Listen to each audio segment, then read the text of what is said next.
Hello, hello. Hope you're all well. Hope everything is going exactly how you had planned. Let us know how life is treating you in the comments. I've got a top 10 fall favorite fragrance video and love this time of year, even though I spent all of summer wearing heavy perfumes. Not once did I wear a freshie, at least not once that I can recall or admit. And I'm just not a freshie kind of guy. They're nice and all. There's lots of nice freshies, but let's be honest, heavy hitters are my thing. I love the deeper, darker scents. So I did spend a good portion of my summer sleeping outdoors, out in the kind of hammock swing I have.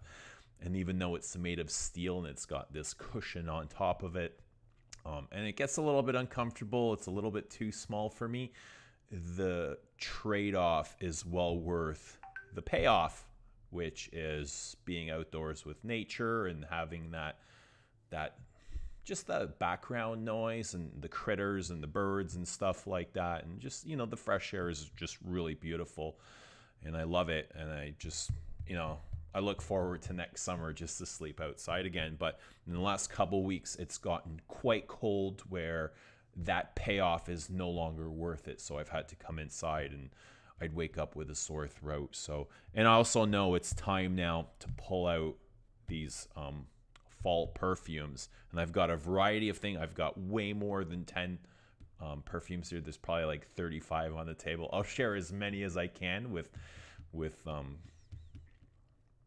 depending on the time and how much time we've taken. I've got a lot of tobacco vanilla flavors here in front of me. For some reason, I feel like I'm craving that tobacco vanilla theme. I'm looking for something deeper, darker, richer, those herbal facets that tobacco gives off. I don't know why. I don't usually crave sweet perfumes. Most of these tobacco vanillas are sweet.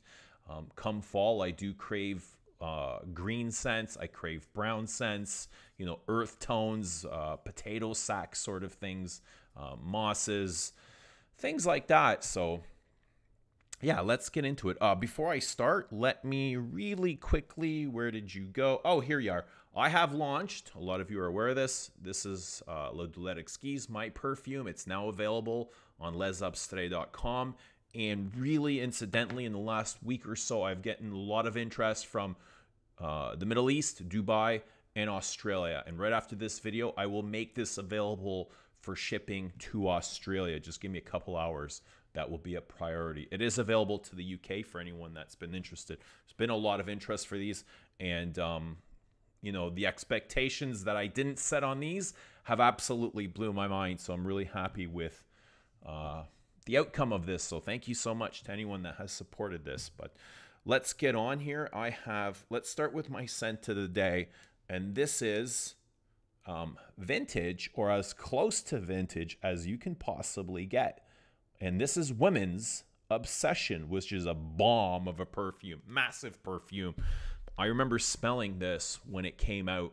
Man, was this the 80s or 90s? I don't know. It was a long time ago. I was much younger, much younger. And I remember dating a girl that wore this, and it drove me absolutely mad. We worked in the grocery store together, and she would quite frequently walk past me. And every time she did, there was this energy, this tension between us, a very good tension. It wasn't, something that I wanted to push away. And but it was not only the tension of the energy, it was also the fragrance that she was wearing, which was this, and it left this lasting impression on me.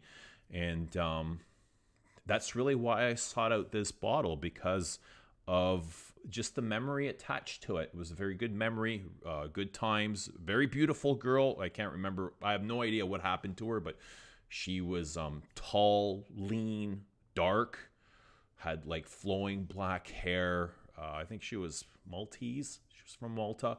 And she wore this. Like, this is a bomb of a perfume. It's a huge, powdery, mossy fragrance inspired by the Orient. So it has a lot of those dry spices, woods, ambers, resins, vanillas. I just a huge perfume. And, you know, I worked today and I got several comments from mates. One guy, he did pick up that it was a feminine fragrance, which is not really a problem for me. I enjoy female perfumes very much. But other people, you know, nobody really made a comment saying if it smelled feminine or girly or anything. They said, oh, it smells really good. So I love this. I think this is a great...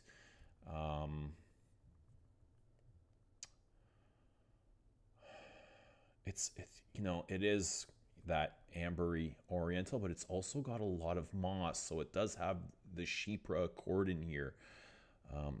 So it's not easy to define what genre this would fit into, but it is a Calvin Klein. It is an American themed perfume, and I remember Antoine Lee once said, you know, there was a time where the French were lacking inspiration for creativity, and they were looking over here to the American brands like Calvin Klein, like Ralph Lauren, and maybe even Tommy for inspiration, because they were doing, you know, a lot of big, bold things. Obsession, Escape, Eternity. Ralph Lauren was doing Polo, original Polo. I mean, these brands haven't done anything since. Anything they're doing today is a complete dross compared to this time frame. But yeah, just an interesting time, a great time where American brands were just exploding and leading the way, really. And it's strange to have the French watch them for inspiration, considering, you know, France is kind of the epicenter of the perfume world. Yeah, but a lot has changed since then. You know, I guess they made their mark for a while and kind of went away. Okay, so number 2. I mean, these aren't in any kind of order. I love these all the same. And this is a Guerlain, and it's kind of sad to see what's going on at Guerlain today, but this is one I enjoy very much. And I think this might be Thierry Vasser's, one of his like greatest hits, probably along with Encens Mythique. But personally, I connect with this one a little bit more. And I say that because I've worn it a lot more than Encens Mythique, which is also a brilliant perfume. But this is another one inspired by, you know, the Orient, the Middle East. This is, again, dry spices and woods. Very spicy, slightly animalic, leathery. Guerlain claims for there to be oud in here. I don't really get it, but oud, again, it's a perception. Even though Guerlain is, yeah, for these Western brands, it's not real oud. It's just like a woody oud accord with smoke and resins and that sort of thing. But I think this is a glorious perfume. And the spices really come to life on my skin, especially deep in the dry down. Spices, incense, resins, leathery as well. So I love this. And I think it is been rumored to be discontinued, which is unfortunate because Guerlain usually slaughters the good ones. I guess this is a little bit more challenging to wear, so it might be a little bit offensive, and for that reason, I imagine they've gotten rid of it. I was talking to my friend Rich Mitch yesterday morning, where he was kind of devouring his love for Thierry Mugler's Amen, and which is not on my list. I mean, it's just here for show. And I thought, damn, Rich, like, you could never complain about ethyl maltol again, ever, for as long as, you know, you live. You can't complain about the sweetness of ethyl maltol, because this is an ethyl maltol bomb. It's just like an explosion of ethyl maltol, which is that cotton candy sort of thing. This is like overdosed in ethyl maltol. And I like ethyl maltol in small doses, very small doses. I don't really like anything overdose. I like balance. But you know, I guess this is a study of ethyl maltol, and it works. It's a little bit too loud for me, but here's another perfume that's based on.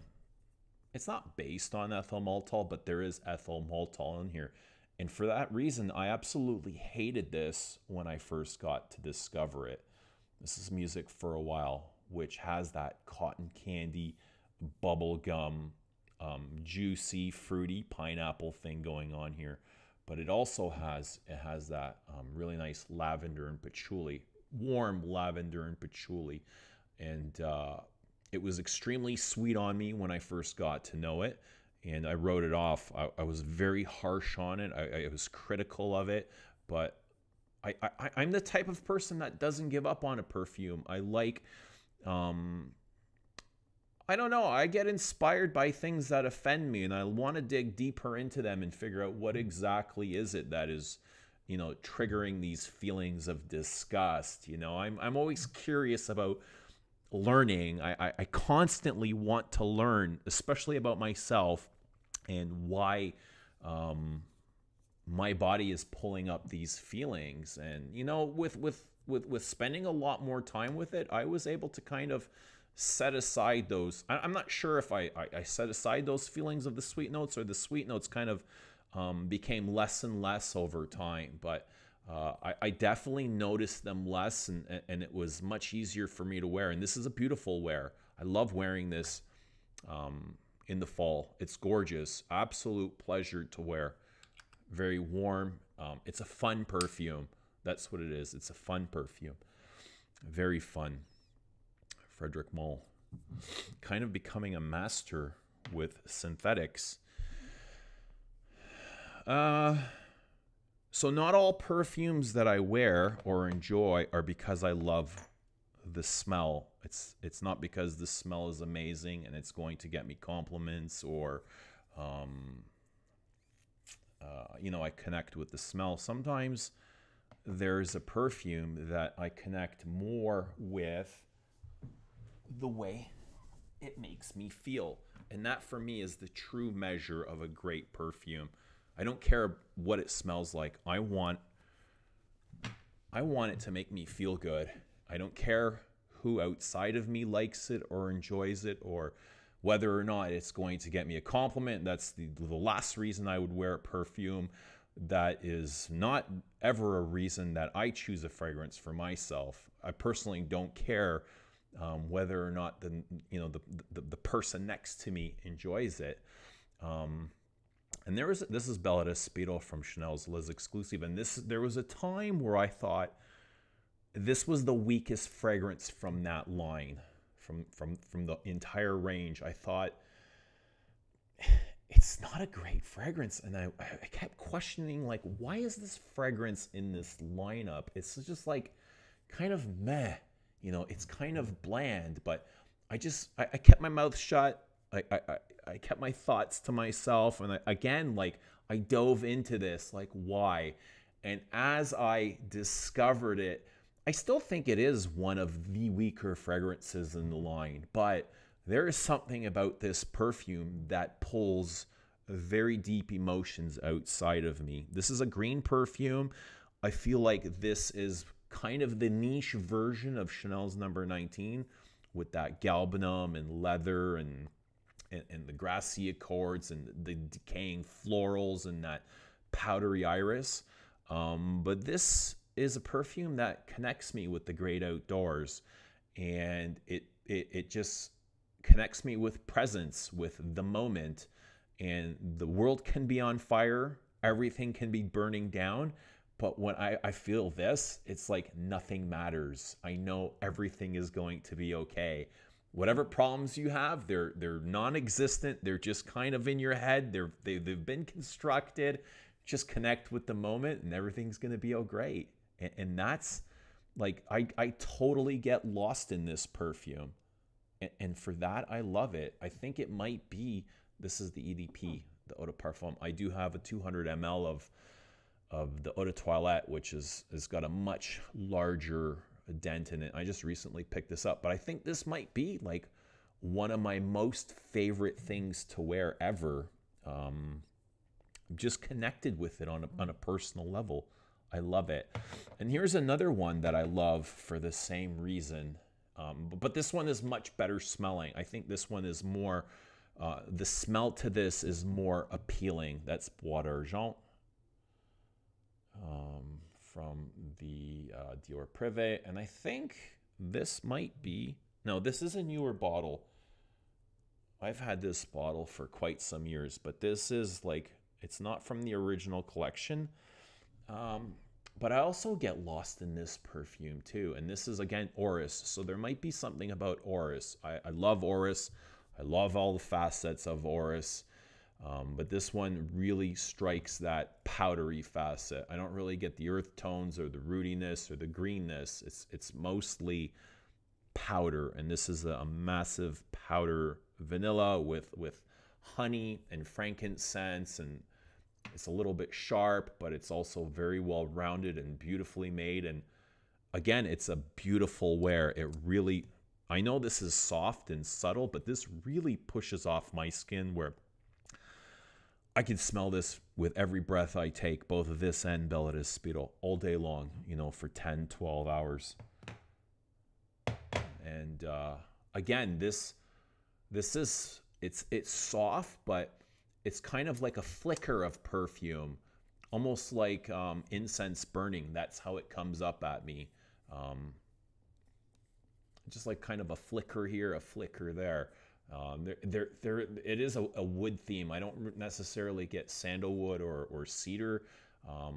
It does feel like something a little bit darker, like Gaiac, but absolutely love this. It's like almost like a vanilla ice cream or something with iris, right? Really beautiful. I've reviewed this many years ago and loved it at the time as well. All right, we got another leather. We got another Christian Dior here. This might be one of my favorites of all time as well. And this is from the original collection. You can see from the cap there, that CD is separated, where the new collection, the CD is connected, right? You can catch that. So that's leather oud.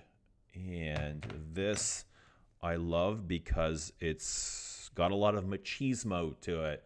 It's got a lot of heft and balls and coulions and whatever you want to call it. I love the way this wears. It is animalic. It's got leather to it, like in the name. Buttery leather, very soft, suede-y. It's not that dark car interior Tuscan leather sort of thing. It's more like a saddle leather or leather boots. As far as oud, it's more smoky and animalic. And I've lost that sense of, you know, it is barnyardy, but I don't get that fecalness to it. To me, it's much more pissy now. And again, I don't know if it's my nose that's changed or if it's the perfume itself.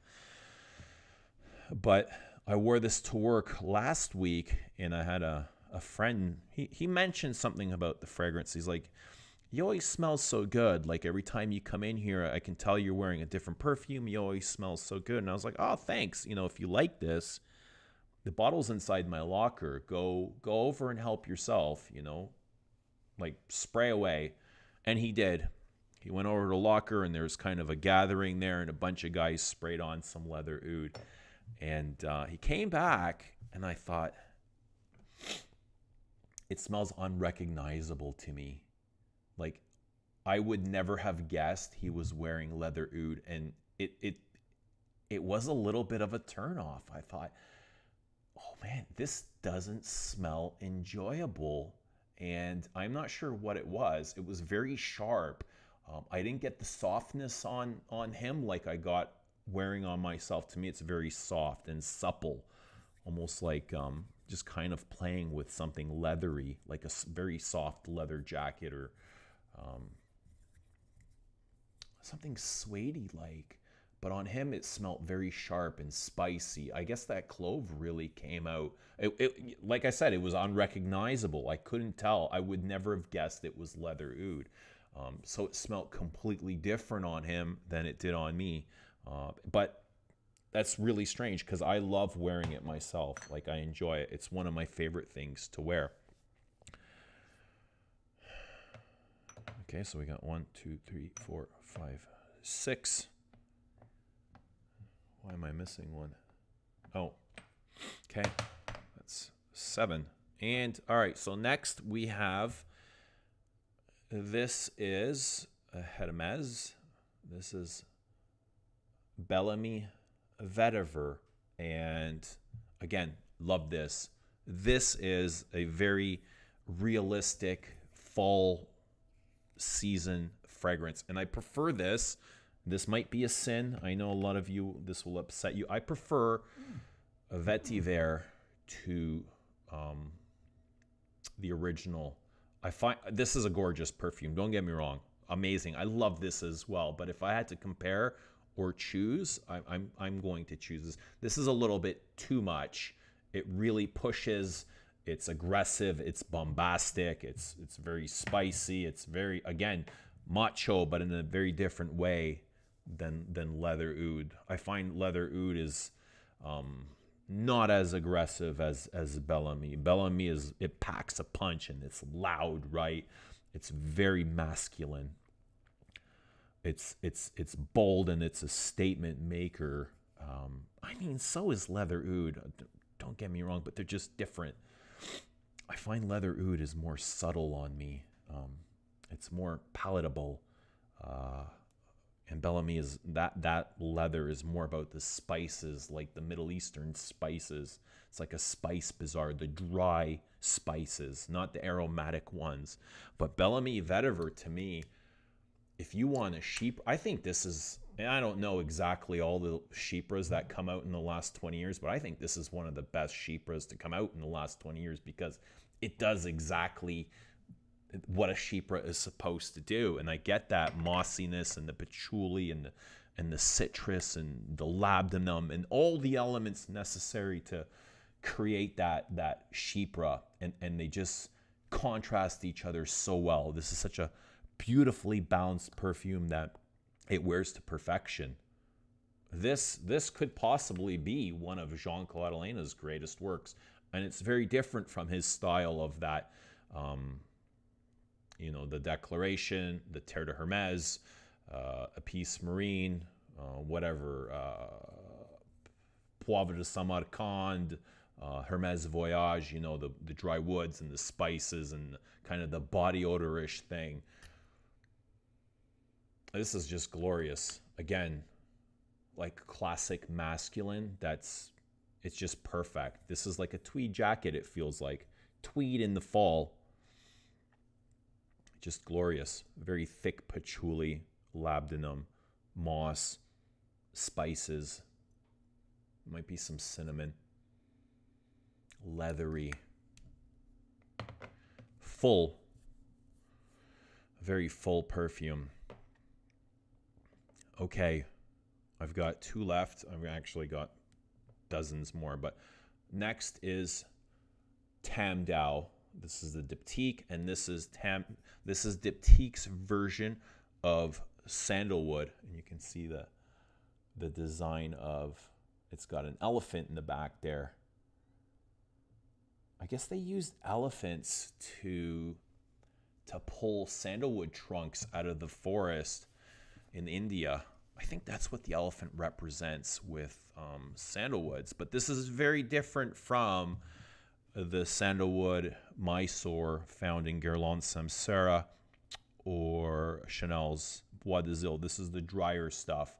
I would imagine this is Australian sandalwood, more along the lines of Le Labo Santal 33, the drier, greener, spicier ones. And this is, it is a green sandalwood with fig, and it is dry. It is slightly smoky. I think there's some cypress in here. There's something slightly piney, but I get a lot of sawdust, almost like ripping through a log of wood with a chainsaw, and you got that sawdust blowing up at you. But it's also got creamy aspects. Sandalwood's, that's just a facet of sandalwood is creaminess. And you know, outside of Bois de Zil and Samsara, I really love this. Like, I think this is a great take on sandalwood. This might be, you know, my favorite sandalwood right after those three. But I also do like this, not on my list. Where are you? For sandalwood. This is Santal's Paurosa. I really like this. Again, this is, it feels like, you know, Santal 33, but done right, you know, done the way it's supposed to without missing a chord. Santal 33 feels unfinished to me. It feels very butch and rushed. And even though it's not rushed, it took something like 600 trials to finalize Santal 33, but it just feels like it's unfinished to me. So, all right, I've got one more. Lastly, this is, again, a Guerlain, and that's, I think, the greatest fragrance ever, and that's a Vetiver. You know, objectively, as objectively I can, I think this is a masterpiece of a perfume, even though there's, like I've said before many times, I've struggled to wear this, and it's because of that harsh, dry, green tobacco in here. I hated this the first time I smelled it. Hated it. I thought, oh, Lord, how can anybody wear this? This dated me by 20 years. I just felt old when I smelled it. You know, like, I felt old. I smelled halitosis. I felt tweed jacket. Kind of, oh. And I didn't understand it, but this was very early on in my journey. And the more I keep going, I think this is a brilliant perfume. It's crisp vetiver. It's wet. It's lush. And it's got that tobacco and spices, and it wears amazingly. You know, there's nothing like this. Many have tried. I mean, this was the inspiration for many vetivers, and many have tried, but none have come, you know, as close to this. I think this is the greatest. Guerlain Vetiver, and this is the old rib-styled bottle. Just a classic bottle. Modern Vetiver is still good. I wouldn't worry about reformulations. I have a couple of the newer bottles, and they're still good. They're still very wearable. Probably not as good as this one, but they're still excellent. I wouldn't worry about Guerlain reformulations. They've always really taken care of their work. So there you go. As far as tobaccos go, so I've got a bunch here, and I think, you know, I'll be wearing a lot of these. I've got, and I'll go quickly through these. That's Fumerie Turk in the Grat Seal bottle. Love this. Really love this. Very complex and deep and rich. I've got Zaharoff's Tabak, which is also an exceptional wear. Very beautiful wear. Very full, complex, interesting. It's deep. It's got a lot of depth to it. I've got Tonka Imperial, which is an ambery tobacco, lavender, spicy thing. Golden. Yeah, just beautiful. I've got Vanillish Les Indemnidables, which is probably, you know, out of all of these, it's beautiful. It's vanilla and tobacco, slightly animalic, leathery, labdanum, smoky, churchy, spicy. Quality is exceptional. I was going to say, it's out of all of these, it's probably the best in terms of materials used. One I think is horrendous. I won't be wearing this. I'm not sure why it's here, but this is Tabacalar. I can't get on with this.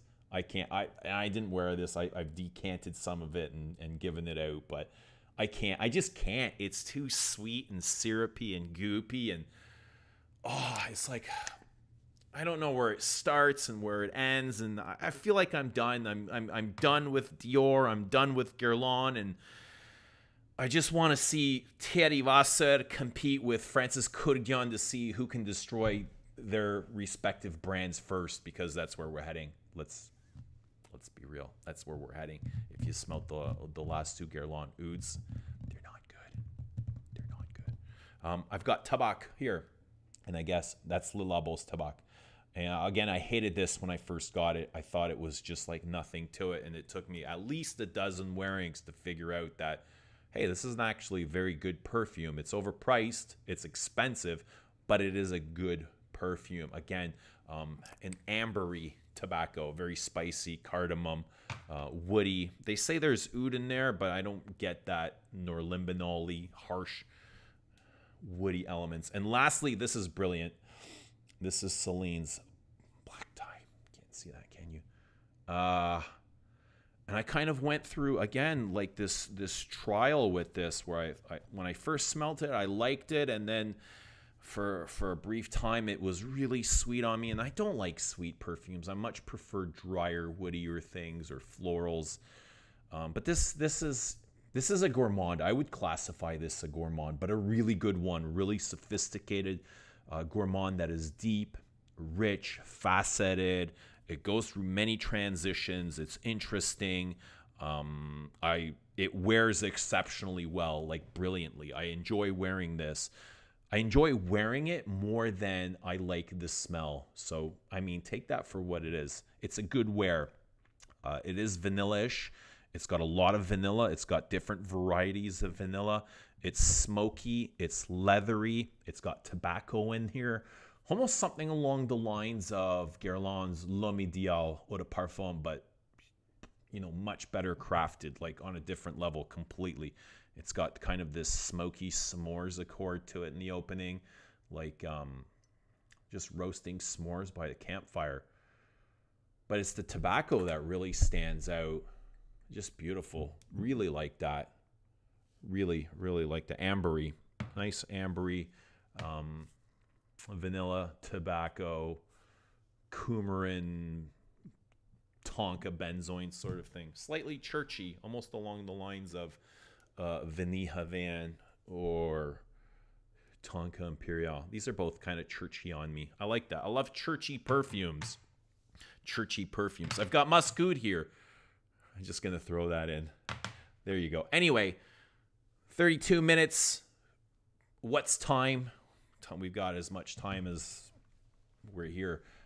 Time is free sometimes for some of us. Is time free?